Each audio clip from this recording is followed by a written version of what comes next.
welcome after the break.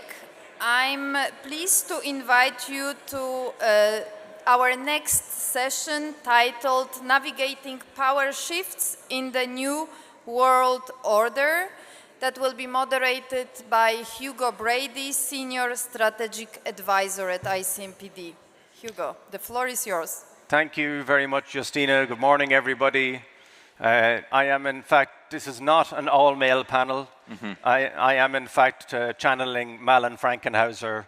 I am just her vessel, and unfortunately, she couldn't be here this morning. And believe me, if Malin, a bulldozer would not stop Malin Frankenhauser from being here, so we do hope that she gets better soon. After those very frank opening political exchanges, it's the right moment now to anchor our 2 days of discussion on migration, mobility and international partnerships in their broader political and strategic context. And every year we try and do this at VMC because many of us are migration, I will not use the word nerds because that's pejorative. But migration is our business, it's our sector, it's what we think about every day. But just as the Swedish minister said right at the end of the last session, you can't have this conversation by itself. And actually, as one of the colleagues on staff likes to say sometimes, often you can't solve migration problems with migration policy. So unless we see things in their broader context, we're not going to find the right answers. These days, the great game of geopolitics, alongside the ongoing technological revolution, seems to drive almost everything. War and peace, openness and closeness. You see the people outside, even economic growth and social development. Last year, on the cusp of a US presidential election, Ivan Krastev, who's a great geopolitical thinker based at IWM, gave us a real tour de force, capturing the essence of the political moment. The Swedish minister said he's an optimist. Ivan might be described more as a Schopenhauer-style character, quite a very eloquent pessimist. But he captured the essence of the moment, which is a widespread questioning of the international rules-based order, replaced by what seems to be a focus on expediency, transactionalism, and the restless energy and ambition of the emerging middle powers. I'm really glad this year that we have a really natural follow-on discussion from that, with two big beasts to my left and my right, strategic thinkers who are going to help us unpack what Donald Trump's election means, for example, and the developments since then, and shaping Europe's role as a geopolitical actor in its own right, because at time I have to be brutally concise about their CVs and risk introductions that don't do full justice. But let me start by welcoming Stephen Everts, the director of the EU Institute for Security Studies. Stephen is formerly a senior official in the European External Action Service with key roles on strengthening Europe's engagement in Asia, also a former personal representative of the High Representative for Energy and Foreign Policy under Javier Solana, the EU's first High Rep. You were also served in Cathy Ashton's cabinet, as I remember. And secondly, Roland Freudenstein, a veteran think tanker and public intellectual. In a previous job, I used to work for Donald Tusk, the current Prime Minister of Poland, and he was always very glad to have Roland in for his thoughts and his insights. Now at the Brussels Freedom Hub, but previously Policy Director at the Wilfried Martin Centre, Director of the Konrad Adenauer Stiftung in Warsaw, amongst many other roles, and a fluent Polish speaker, which I really admire because I also tried and I had to let that go. And Tusk said, I don't need you for that. I'm perfectly good in Polish, thank you. Let me break the ice with an opening proposition to you both. I mean, over the last year, we've seen what can only be described as a revolution in US strategic posture, a brave but increasingly desperate struggle by Ukraine to hold off relentless Russian aggression, and a perhaps fatally damaged UN.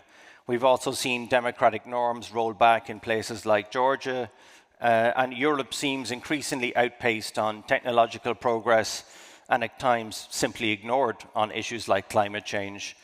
And to top all of that off, far-right nationalism appears to be growing ever more confidently within inside Europe itself. If we look at what's going on in France, it doesn't raise a great amount of grounds for optimism. And it raises a difficult question. I'm just going to come out and say it. I am more optimistic than some others, but what many are quietly asking, will the European project itself hold together for the next 10 years? So my opening question, Stephen first and Roland second, is are the bad guys winning?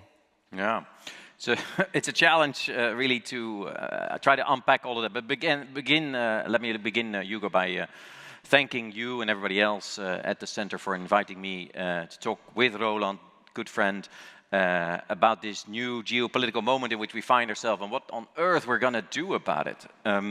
So on your question, are the bad guys winning? The very short answer is yes, but the game's not over yet. And let me try to walk you a little bit through sort of both elements of that statement. Are they winning? Yes. I mean, probably the biggest mega trend in geopolitics today is the trend towards coercion, power politics, the rise in the use of force to settle international conflicts.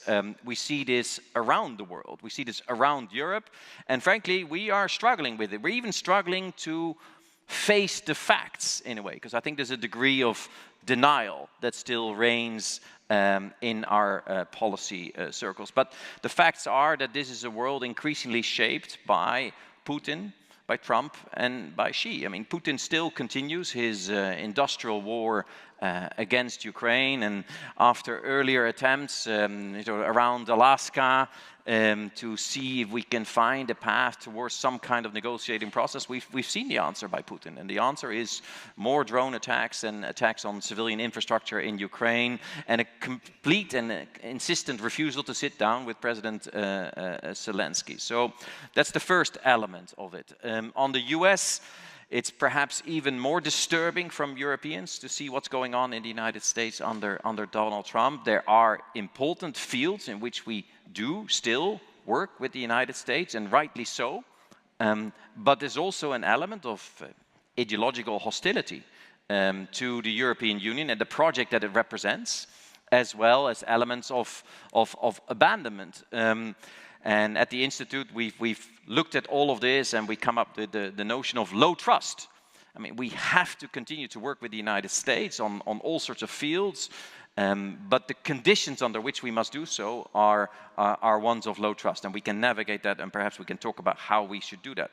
I want to include also the China element in all of this, because it tends to be overlooked in our debates.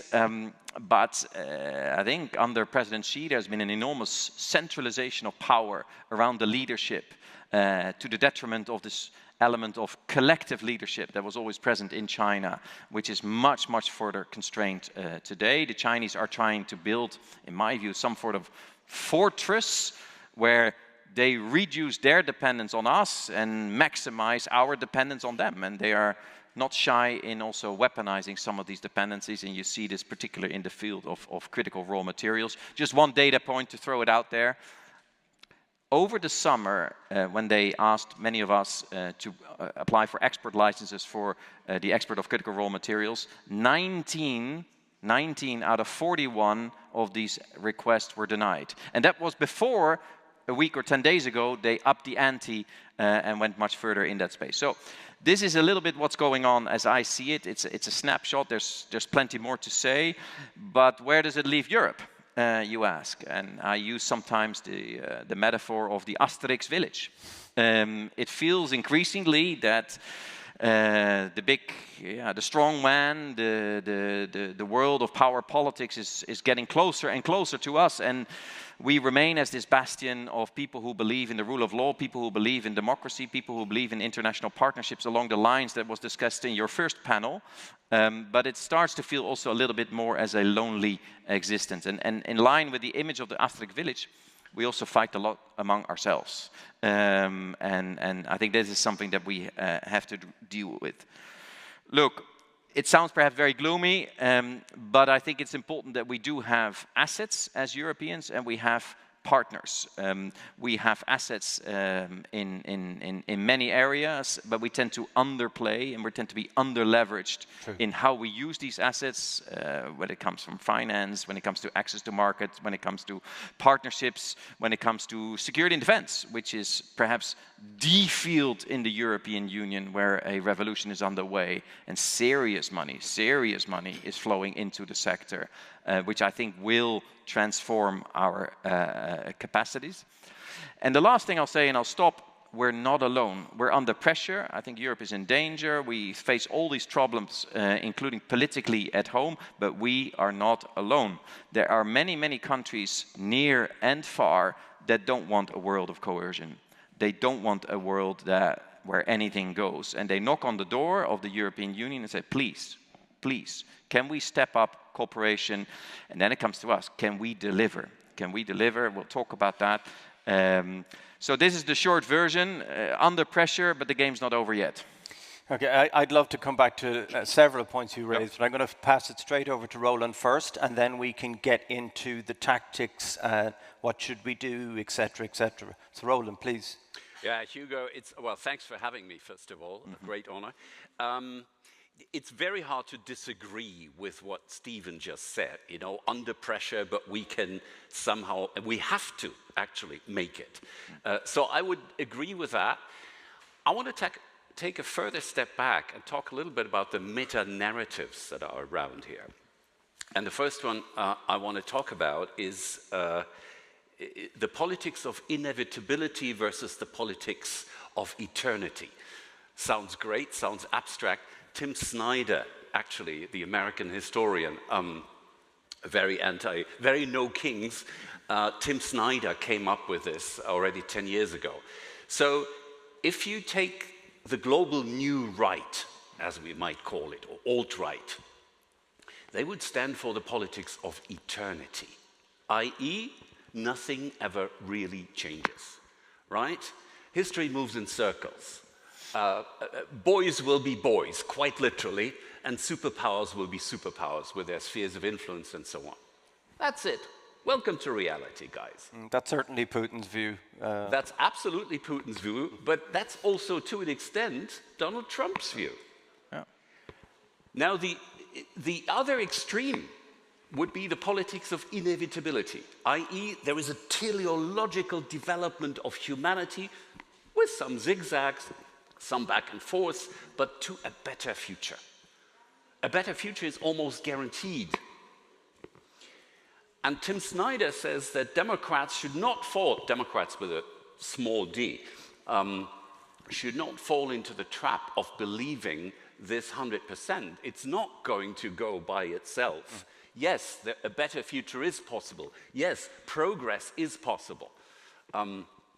But Democrats have to act and have to get themselves organized and so on. So that's the first dichotomy I'm talking about. And the second one is, again, back to your question, are the bad guys winning? Actually, by the way, this is shamelessly stolen from Anne Applebaum. No, okay. I stole it from Anne Applebaum. Okay, well, I stole it from you, so. Anne Applebaum wrote the book, Autocracy Incorporated, where she explains how autocrats cooperate and which technologies they use, which social medias they use, and so on. And this book is based on an essay of December 2021, which is titled, "The Bad Guys Are Winning." So she wanted to shock the audience, throwing out this narrative. It's like, the bad guys are winning. But what's dangerous about the narrative in this extreme form is that it produces defeatism, right? If the bad guys are already winning, then we have no chance, you know? Then let's emigrate to Canada or New Zealand or whatever. Greenland? No, not Canada. It's going to be, Canada might become part of, well, I'm not finishing that sentence. But the contrary is also dangerous. If the bad guys are not really winning, then we can be complacent. There was a very similar miniature debate between these two extremes of the narrative about precisely Russia after 2014. Between 2014 and 2022, we had a very interesting debate about the West, where some people actually said Putin has already won, and some people said Putin is actually losing. He just doesn't admit to it yet. And again, both extremes are dangerous. Both extremes are dangerous because they lead us to the wrong course of action. And you know, to keep the adrenaline up and our minds focused, we have to say that, well, the bad guys are winning at the moment, but we can still decide the whole battle for ourselves and for the values that we stand for. And I want to finish on this values point. And you know, there is a habit now in the European Union to say we have to learn the language of power. The world is a jungle. And you know, this very quickly becomes a narrative in which values are nice to have. Support for democrats in other parts of the world is something for periods of nice weather. But in the stormy season that we're in, these are luxuries that we can do without, that we have to do without. Wrong. The whole distinction between values and interests, I think, is actually mistaken. If there is a distinction to be made, it's between short-term and long-term. Yes, in the short term, for tactical reasons, it may be advisable for the European Union to cooperate with autocrats, as long as they don't existentially undermine our democracies. But in the long run, the world will be a better place the more democracies we have in the world. I mean, there's a whole theory in IR, international relations science, which is called democratic peace. And you can statistically prove that very few democracies have gone to war with each other in the last 150 years. So, the global solidarity of democrats is in our interests. Values are actually long-term interests, right? And to support democrats in other parts of the world who share the same universal values as we do, I think is deeply in our interest. And by the way, there are no European values in my dictionary. These are universal values that have been discovered in a certain historical context in Europe and developed in dialogue with other civilizations, but these values are universal. Ask someone from Hong Kong, from Venezuela, from Myanmar, from Taiwan, from Moscow, Minsk, and all these other places. And I'm really glad you said that because, you know, we are facing an audience here of different people from different parts of the world. We may not all agree on who is the bad guy. I was also struck by something that Canada's Prime Minister said, Mark Carney, who's a great man with 3 Irish grandparents, which I had to point out to my Canadian colleagues the other day. They said, no, he's British. And I was there, okay, let's do this. And Carney's take on it is, yes, the current rules-based order is badly weakened, but the answer to that is to build another one that is fit for the current age. It's not for us all to go nakedly transactional. No. So, and the third, just before moving on to the second question, the third thing in my time working in the EU, Europe is always a lot stronger than it looks, but thinks it's weaker than it is. I have always noticed that, the remarkable resilience of Europe. And even though we're not going to do migration per se today, you know, who is running to Russia and China?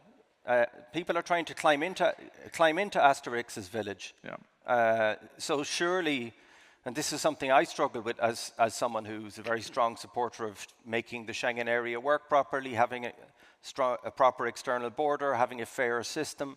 The power of attractiveness is something to do with our values, surely. Okay, I want to move on now to the hyper-transactional Stephen Everts, who I can quote as saying, "In today's hyper-competitive world, only if you are strong can you remain free. Only if you are strong can you remain master of your own choices and interests." And who could disagree with that? But the question we now need to try and dig into is, what do we do to remain free? What does Europe need to do now to remain free? And indeed, we need. How does you travel all the time? Yeah. How does the rest of the world see Europe? Okay, a couple of things, because it's really great to have this discussion. Why did I put it in those terms of only if you're strong can you remain free and democratic, I would add, is to go to Roland's point. I mean, the acquisition of power, of means to have international influence, for me is not the goal in and of itself. The goal in and of itself is to remain masters of our own fate, of our own destiny, and to therefore insulate and reduce the capacity of autocrats and other papers to force choices upon us. And for that, I think you do need power. And we've discovered that whether it's in the security field, and everybody knows it, we're Europeans, I use the we as Europeans here now, we are to a very significant extent dependent on US military support, and weapon systems have developed over decades, and systems in NATO and elsewhere, that they have not been shy in linking in an open way to objectives that they have. Similar is also true, by the way, in the technology sphere. I mean, Europeans, as others around the world, are to a high extent dependent on United States-led platforms. And again, you see that these relationships and these assets that the US has, in different ways also China has, are being weaponized. So I think my read of it all is you're not going to get out of this without greater acquisition by Europeans of elements of power. And that then leads you into the whole defense ramp up. It leads you into the whole field of a European technology stack. It leads you to other things. This will not be done overnight, but the direction is, I think, as important as it is the speed at which you're getting there. The second thing, and that's really it's the second leg of the strategy, is to team up with others around the world. Yeah, go on. And many of people are in this room. And as I said a moment ago, I think nobody wants to live in a world of spheres of influence, of open coercion. And I think that builds you a lot of common ground with partners around the world to build what you said, Hugo, which is so necessary, quoting Carney, to build a new international system where new power balances are guiding the new kinds of rules-based arrangements that are needed on everything, on AI, on critical raw materials, on migration, on all these things. And you need to do that with the new power distribution, and in line with that, and not with the 1945 power distribution that, of course, is gone. And I must say, Europeans have stressed more the need for international arrangement to remain rules-based than they have stressed their willingness to reform and rebalance these arrangements. Because we're still clinging on with a relatively conservative attitude in this domain, and that's being quoted back to us, maybe as much as the famous double standard question. So I think there's no contradiction there. You build up European power in all its domains, and you pursue partnerships to build these kind of reformed global governance arrangements, and you need to do both at the same time. And then Roland does have a point. There is a tension between the short and the longer term. But I'll stop here. We'll talk more about that. Yeah, I would just add to this, if I may, the innovation and economic growth. We can talk about defense till we're blue in the face, and we're not only talking, we're even doing things, right?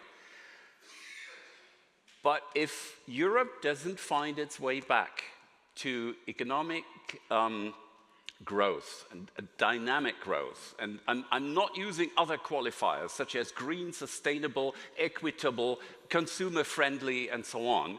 I'm just saying economic growth, period. That's the priority number one. And the other one is get back to innovation. And on areas like AI, we're badly lagging behind. Oh. And my answer to this, the magic potion, if you want, because I was about to ask you, where's the magic potion for the Asterix village? Success. Success, ha! Yeah, that's so easily said. A thriving labour market, we might say. But anyway. No, we have to become serious about deregulation. And that will entail a lot of screaming and hollering by vested interest groups, not just labor unions and consumer associations, but also, I think, some big players in the business world are also going to be unhappy about deregulation. But we need to get there, we need to be serious about it, and then we can talk about financing beautiful defense industry initiatives and procurement programs and so on and so on.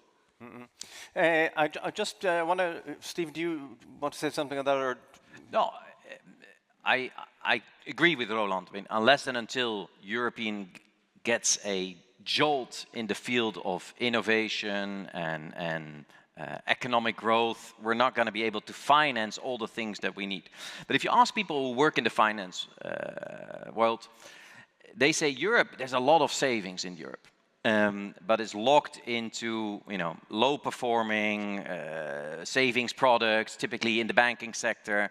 And what happens in the United States, if you have a lot of billionaires willing to take a punt in the AI sector and throwing lots of money, partly because if you win, you have a monopoly and you can then extract a very profitable set of rents. In the Chinese system... Elon Musk style. Elon Musk style, yeah. For good or bad, you can think of what you want, but the whole wave of investment going into the AI sector in the United States is phenomenally impressive. Some of them, no doubt, will be wasted as well, but at the end of it, they will again establish the leadership as they have done in the previous iterations when it was about tech platforms themselves, social media themselves, and so on. So there's a race going on for who will win the AI, cloud, quantum sphere.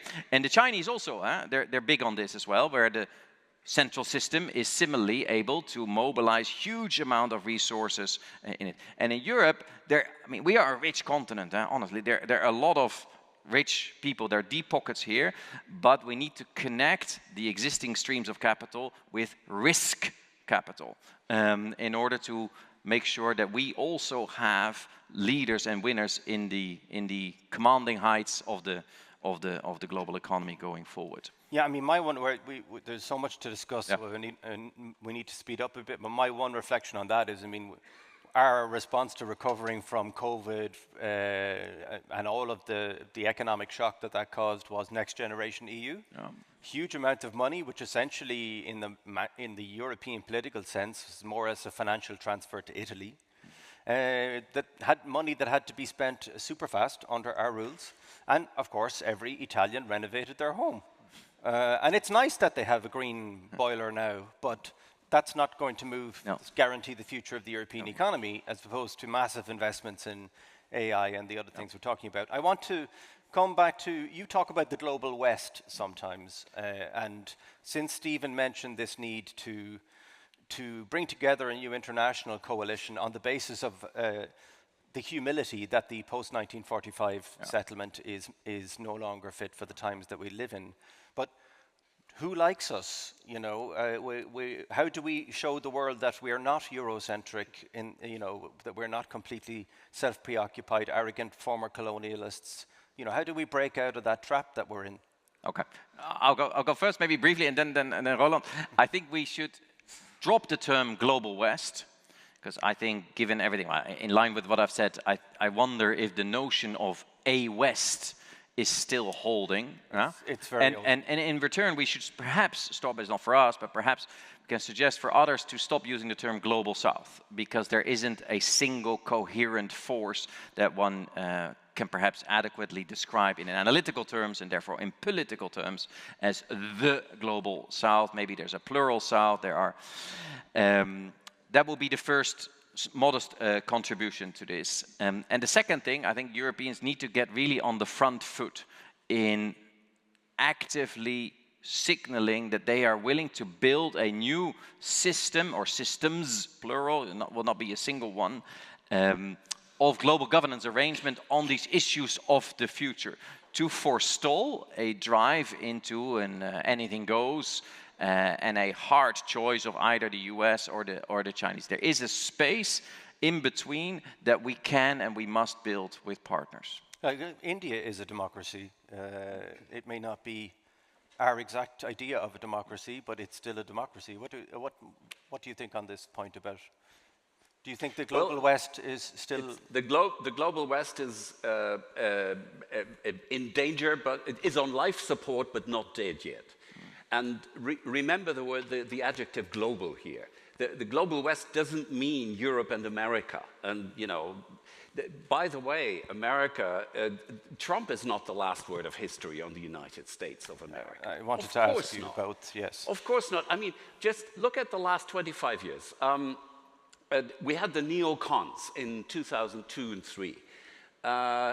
You know, and at the time you could read texts by their own spin doctors that resembled exactly what the MAGA movement is now saying about itself, America and the rest of the world. Like, this is it, guys, the party is over with this whole human rights stuff and so on, and America as a shining beacon, that is over, that is history. American is returning to its true isolationist vocation. Well, I'm laughing myself when I pronounce these words because that's nonsense. The United States precisely is built on a universalist idea that every citizen of this world, at least in theory, can become a citizen of the United States of America if they subscribe to certain principles. And that is an idea which is definitely not dead. Talking about the second example of this a very fatalist description of reality was actually the Obama era, when there was an Obama majority in the United States, and you know, even after 2016, with Trump's first election, spin doctors of the US Democrats flooded to Brussels explaining with demographic data that this is an outlier, this is actually an aberration, this is not going to repeat itself. The Democrats have it made for the future in the United States forever, because blacks, women, Latinos, and la la la. And you know, that just proves to me that any statement that the US from now on is going to be such and such is probably untrue. And if that is true for the US, it's also true for global trends. You know, so global West doesn't mean Europe and America. Global West means countries that subscribe to certain principles, such as the rule of law, democratic elections, respect for human rights, freedom of opinion, and so on, and so on, and so on. And to support people in other parts of the world that stand for these principles and that are asking for support is actually something that we are in danger of forgetting in this whole cult about learning the language of power and maneuvering, navigating in the jungle. You know, I mean, there are actually people who claim that we should enhance defending our democracies from autocratic attacks, but we should completely give up on supporting Democrats elsewhere in the world. There are essays being published these very days with that content. Well, Robert Cooper, you remember the breaking of nations. When we're in the jungle, we should use the laws of the jungle, and when we're in... Yeah, good luck with that. Yeah. You know, I mean, just like for autocrats, domestic oppression and external aggression are two sides of the same coin. I mean, look at Russia, look at China, look at Iran, look at North Korea, and so on.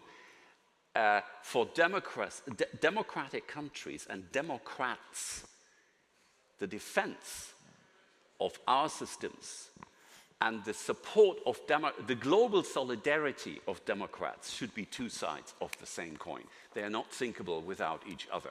They're actually inseparable. Okay, I have two really important questions that I don't want to miss. So just very quickly, Stephen, is Trump a sign of a permanent shift in US strategic thinking, or, as Roland says, no, you know, nobody knows what's going to happen? It's just the Democratic Party in the United States that doesn't seem to have any idea for a fight back. So, look, the most dangerous sentence in Brussels today is, let's wait until the midterms.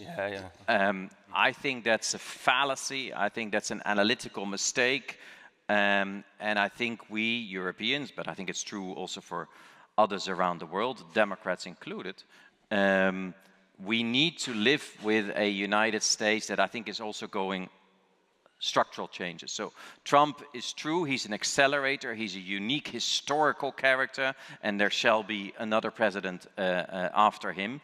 But when that day comes, the United States will look, feel, and act differently. And there is no going back, therefore, in my read of what's going on in the United States over years, and we can talk about, but not in view of the time, these structural forces. But there is no going back to the familiar ways of the Obama administration or the Biden administration or the Reagan administration, which wasn't so trouble-free either, but it was still a transatlantic relationship where you had mechanisms to manage differences, where there was still a high degree of shared underlying common trust and reciprocity that I think are going to be absent for a prolonged period of time. Just from my point of view, I mean, from the migration nerd side, to see the US immigration population drop for the first time since the 1960s is, for me, a sort of sign of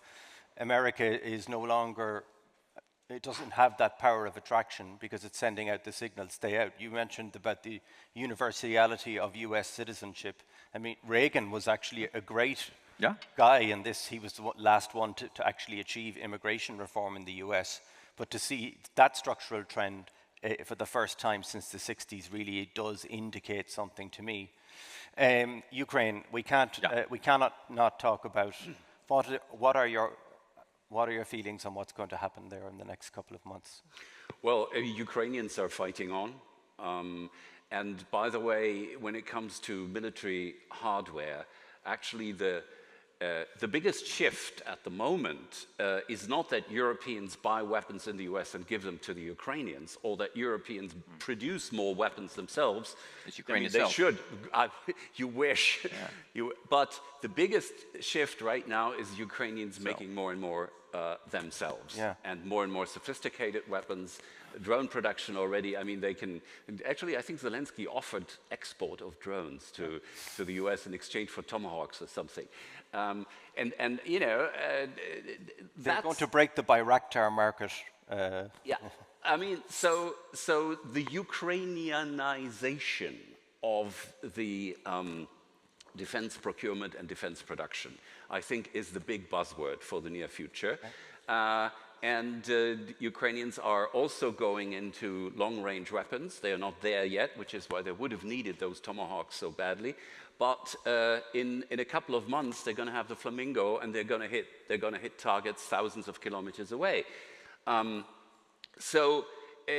You know, you have this shift of dominant narrative about where the Ukrainians are very sharply with the first the tweet of or the post on Truth Social by Donald Trump saying Ukraine can win and they can reconquer the territory and so on and so on. Putin is in trouble. And then suddenly you had the 2-hour phone call between Putin and Trump a couple of days ago, the agreement on a summit in Budapest, and suddenly the whole narrative, not just by some international leaders, but also in the expert community, is back to Russia is winning the war, Ukraine is losing, Ukrainians should sue for peace, and so on. Not by the same people, but you can if you look at the decibels, you had this Ukraine can win narrative for a couple of weeks, and then you had the Russia is winning narrative in the last 5 days or so. So this is going to go back and forth for a long time. The Ukrainians have a manpower problem, but they can increasingly counterbalance this to an extent with technology and smart production. And you know, Putin is not making peace. He thinks he can win this, and he will slowly but surely conquer more parts of Ukraine and hit more Ukrainian energy infrastructure and production sites and so on. And he believes that he will win, especially because he believes that we will crack, that the West will fold. And of course that he believes in his powers of flattery and persuasion and probably attempted personal corruption. Yeah, and he is provoking the Polish borders and testing our unity. That's right. Yeah. You know, and the other thing is we are now aiming to be ready to defend ourselves against a limited Russian attack by 2030. Well, I tell you something, if Putin is smart, and he is smart to a certain extent, he will not wait until 2030. He's not waiting, because it's happening already in a way. It will get a lot worse. Yeah. This hybrid war will get worse with sabotage and assassinations and incursions and so on. And I think he will test the West. And political interference. But although the Moldova election, I noticed, was a sign of great hope. It was, no. Now, look, Roland's absolutely right. I mean, the most encouraging thing that's happening in this space is the degree to which Ukrainians themselves are increasingly able to produce what they need to defend themselves. I mean, figures can differ, but it's roughly 65% of what they need they're already producing today. I come from a meeting in Copenhagen, which was all about what we can do together with Ukraine, producing in Ukraine, or have Ukrainians produce in European countries, including medium strike and other higher end capabilities that they clearly need, air defense systems, and so the game is changing. What we have to do is make Ukraine and ourselves less dependent on these vagaries that Roland was describing. And that one day we're up and the other day we're down, and the roller coaster goes this way and that way with President Trump. And you have to make yourself less dependent on these things, and we can. Now, the second thing to add, at the Institute we wrote something called Unpowering Russia. And the idea behind it is there's a terrible war going on in Ukraine, and we talked about how we see that perhaps evolve in the months ahead. In any event, over and above that, Europe has a Russia problem, and that Russia is already attacking our electoral systems, our economic systems, our cyber systems. Everybody hears about the drone attacks and so on and so forth. Every day, this hybrid war is going on. And the thing to stress here is to avoid the trap of fatalism. That there's nothing, both the trap of denial and defeatism. There's nothing to be done. And what we try to do at the Institute is to give people ways and means to think about this problem, and what we, as Europeans, can do proactively to limit the capacity of the Kremlin to hurt us. And there's tons of things that we can do and that we should do today. 20 years ago, when you were my original role model, and the reason I got into this business, you wrote a essay called Shaping a Credible European Policy. Yeah. You look younger than me today, which really annoys me, but anyway. But you are Dutch. He is an honorary Eastern European, as far as I can tell. Yes.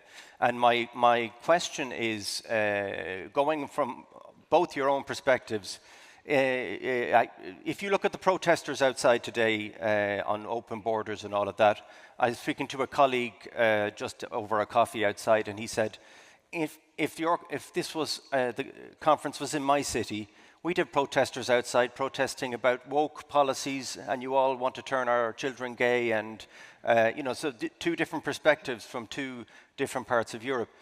How can we ever build a common foreign policy?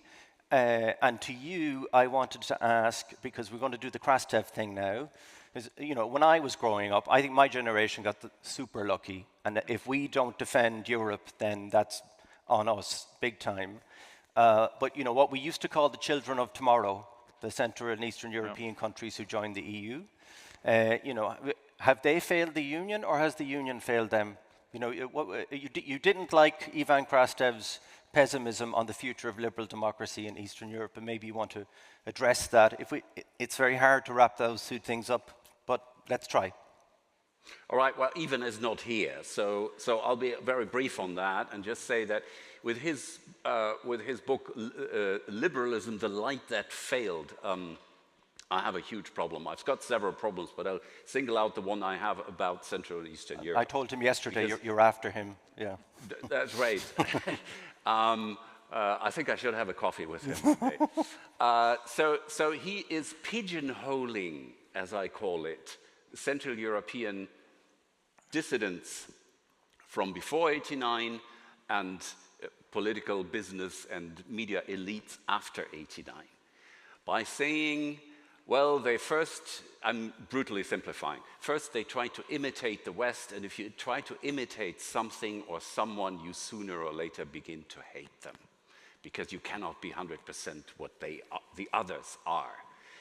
And that's the way he explains Orban, Kaczynski, and others in Central Europe. And I say, well, that's not the Poles that I knew traveling to communist-ruled Poland in the 1980s, and later on seeing how Polish democracy evolved. It's not this imitation hatred thing. These people that I first met in the early 80s, these Democrats from Central Europe, perceived of themselves as part of the same value system as Western Europe. They had just landed on the wrong side of the Iron Curtain, and they wanted to make it right. They wanted to get their countries irreversibly into the Euro-Atlantic institutions, NATO and the European Union. And whatever hatred and prejudices and biases emerged after '89, that's the conflict between populists and liberal elites, if you want, that we also have in other parts of the world, not least in this Western Europe, which allegedly is so different. You have an election coming up in the Netherlands. Next week. Yeah. And so I find this portrayal of a Central European allergic reaction to Western moral imperialism grossly misleading and unfair to the people that it refers to.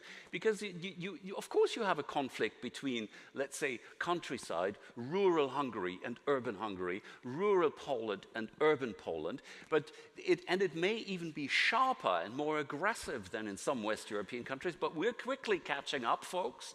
And ultimately, these conflicts are exactly the same, you know, in different countries of the Union, in different countries of the world. So that is my issue with Ivan Krastiev on the question of Central Europeans and how could Orban and Kaczynski come about. The reasons for that for Orban and Kaczynski are very complicated. We don't have the time to discuss that here, but I fundamentally disagree with his premise that they were trying to imitate something and then they discovered that they don't like it. Stephen, the last word goes to you on how are we too far apart to be a union, or do we still believe in the children of tomorrow? You have to. I mean, optimism is a professional duty. Now, maybe just to tell you a little story to wrap it up. We at the Institute had our own annual conference not so long ago, and we asked people this question. What single thing do you think we need in order to make this beautiful project of getting 27 countries to act together on foreign policy work? What do we need? And we asked people, do you need unity and the sort of majority voting, which is a popular one? We asked people about resources, both in the military sphere or in the financial sphere, and no. What people answered, the one thing that they wanted Europe to display or use more of is courage. To limit the risk aversion, be more risk-taking, dare a little, go out and take initiatives, even if they don't necessarily work in 100%. And I thought that was quite striking. It was a similar crowd to yours, very smart people who knew their stuff, and they say, what we need above all is to take risks, take initiatives, and go for it. And I'll close by saying sometimes EU foreign policy feels a little bit. I'm a supporter of Ajax. Ajax is a football team in the Netherlands. Maybe in this sphere I could say Man United. It had a great past. It used to win European trophies, and it was fantastic. And not today anymore. So it needs to go out and reacquire the sense of victory, reacquire the sense of boldness, and then I think we can. Success does legitimize itself. And Ukraine, for me, is the most important success story we need to hold on to and assure. Thanks. We're out of time. I would like to have another 45 minutes because there's so much to talk about, but I would really like to thank both of you for your stimulating, energetic, bouncy discussions, and I hope that this message of the need to dare more goes to the European Council happening, what's it now? Monday, Tuesday, on Thursday. Thursday. So thank you to the audience for listening. I'm sorry there was no time for questions, but lunch will be served now, so there's time to have a chat when we eat. Thank you.